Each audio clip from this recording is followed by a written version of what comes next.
2022 का विधानसभा चुनाव नज़दीक आ चुका है और अब समाजवादी पार्टी हो या फिर भारतीय जनता पार्टी अपने तमाम छोटे छोटे दलों के साथ गठबंधन की रणनीति तैयार हो चुकी है।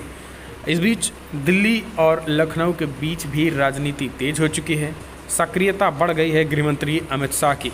यूपी चुनाव को देखते हुए बीजेपी आला कमान, केंद्रीय नेतृत्व छोटे छोटे दलों से मुलाकात कर रहे हैं।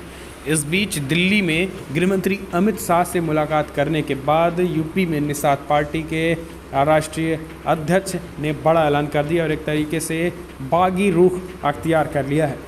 समाजवादी पार्टी छोटे छोटे दलों को साथ लेने की बात कर रही है, तो वहीं बीजेपी भी छोटे छोटे दलों की तरफ भी निगाहें गड़ाए हुए है। लेकिन भारतीय जनता पार्टी जिस तरीके से 4 सालों में छोटे छोटे दलों को इग्नोर किया है, अब वो भारी पड़ता नज़र आ रहा है। अपना दल प्रमुख अनुप्रिया पटेल ने भी गृहमंत्री अमित शाह से मुलाकात की है। माना जा रहा था कि वो भी समाजवादी पार्टी के साथ जाएंगे, लेकिन जैसे ही सपा अखिलेश यादव के साथ जाने की अटकली आई, गृहमंत्री अमित शाह से उनकी मुलाकात हुई है। हालांकि अभी उनकी तरफ से खुलकर बयान नहीं आया है कि उनको लेकर क्या कुछ है, क्या वो मीडिया में उन्होंने कुछ ऐसा बयान नहीं दिया है जिससे अलग गठबंधन की आशंकाएँ जाहिर की जाती हो।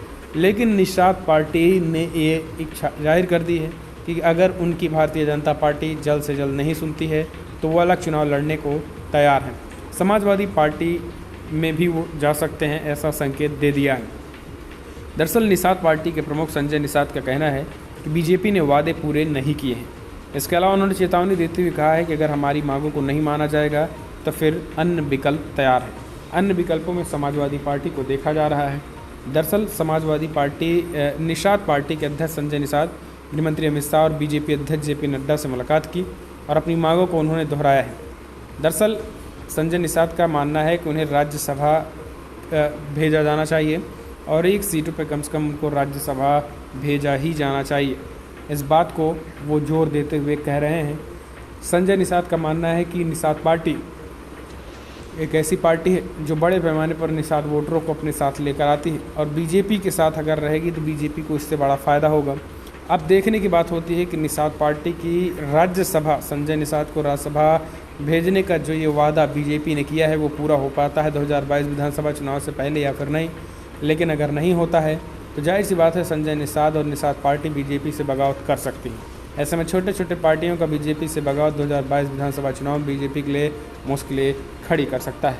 कमेंट के माध्यम से आप अपनी सुझाव दें कि आप क्या सोचते हैं 2022 विधानसभा चुनाव को लेकर कौन बनेगा मुख्यमंत्री।